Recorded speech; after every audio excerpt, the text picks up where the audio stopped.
بسم اللہ الرحمن الرحیم۔ خلاصۃ النحو حصہ دوم کی تمارین کے حل اور ان میں موجود تمام جملوں کی تراکیب کے حل کے ساتھ حاضر ہوں۔ آج کا ہمارا سبق ہے تصغیر کا بیان۔ اس کی تمرین نمبر 2 کو حل کرتے ہیں۔ اس میں غلطی کی نشاندہی کرنی ہوتی ہے۔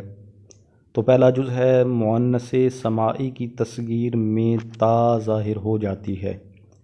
تو درست یہ ہے کہ ثلاثی مؤنث سماعی کے آخر میں تا ظاہر ہو جاتی ہے۔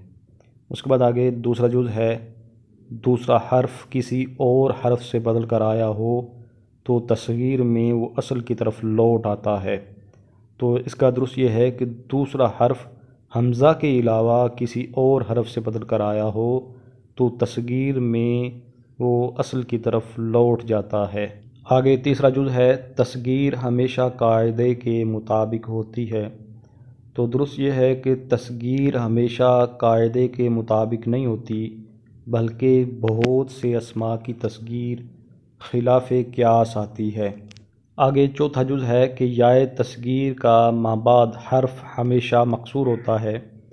تو اس کا درست یہ ہے کہ یائے تصغیر کا مابعد حرف مکسور ہوتا ہے، لیکن مابعد اگر ایک ہی حرف ہو یا آخر میں علامت تانیث یا الف جمع یا الف نون زائدہ ہوں تو وہ اپنی حالت پر برقرار رہتا ہے۔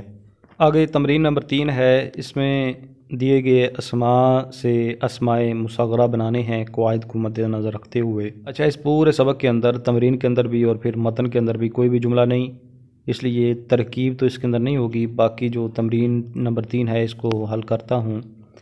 تو پہلا اس کا اسم ہے مکتبن، تو اس میں تصغیر آئے گی مکیتبن۔ تو اس میں تصغیر بنانے کا قاعدہ یہ ہوتا ہے کہ پہلے حرف کو ضمہ دیتے ہیں، دوسرے کو فتح، اس کے بعد تیسری جگہ علامت تصغیر یعنی کہ یا وہ لے کر آتے ہیں۔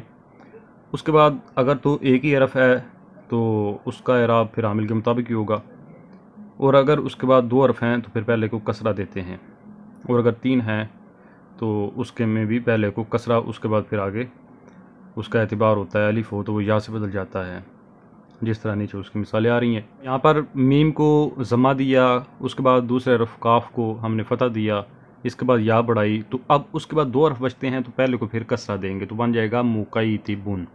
اس کے بعد آگے دوسرا اسم ہے ولدن، تو اس میں بھی وہی قاعدہ کہ پہلے حرف کو ضمہ، دوسرے کو فتح، تیسری جگہ یا علامت تصغیر، تو ولیدن بن جائے گا۔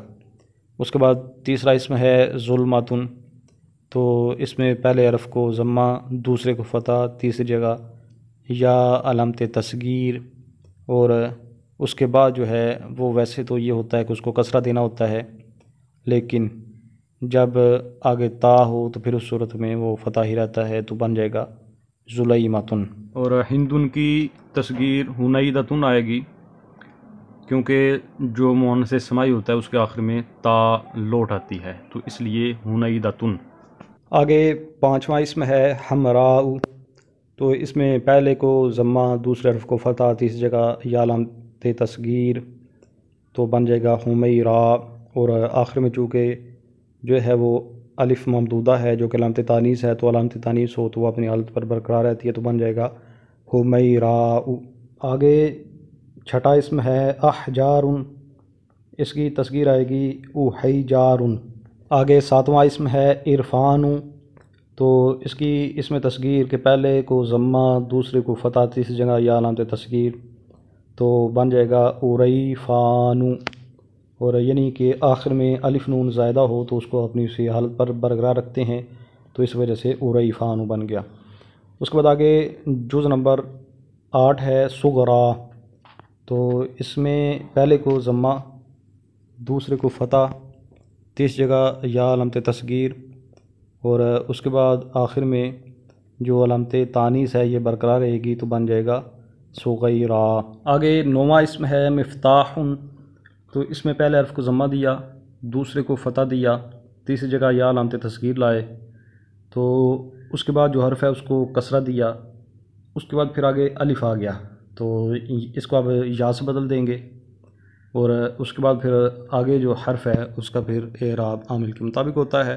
تو یہاں پھر یہ بن جائے گا مفیتیحن۔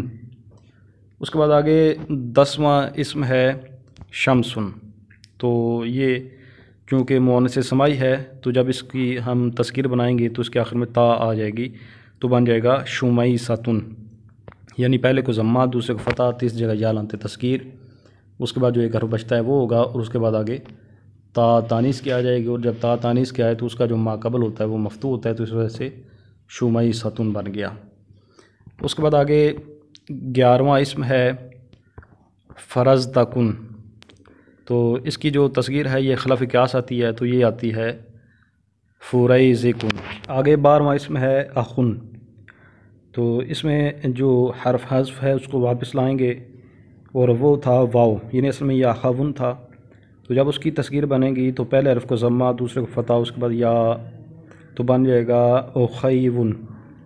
اب جب اخیون بنا تو اب پھر صرفی قاعدہ جاری ہوگا کہ واو اور یا ایک کلمہ میں آئے تو واو کو یا کرتے ہیں، پھر یا کے یا میں ادغام کرتے ہیں، تو اس کے تحت بن جائے گا اخیون۔ آگے 13واں اسم ہے آمالن، تو اس میں جو دوسرا حرف ہے وہ حمزہ سے بدل کر آیا ہے، اس لیے اس کو واو سے بدل دیں گے تو بن جائے گا اویمالن۔ آگے 14واں اسم ہے سامعن، تو اس کی تصغیر سویمیون آئے گی، کیونکہ یہ قاعدہ ہوتا ہے کہ جو مدہ ہے یعنی الف مدہ وہ واو سے بدل جاتا ہے، جس طرح دارب کی تصغیر دویرب آتی ہے، تو اس طرح یہاں پر سامعن کی تصغیر سویمیون آئے گی۔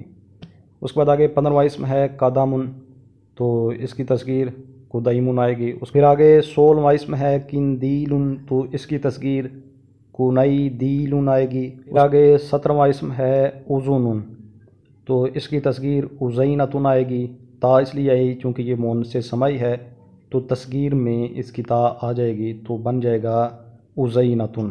تو اس کے ساتھ ہی سبق کا اختتام ہوا، انشاءاللہ نئے سبق کے ساتھ حاضر ہوتا ہوں، تب تک کے لیے اجازت، السلام علیکم ورحمۃ اللہ وبرکاتہ۔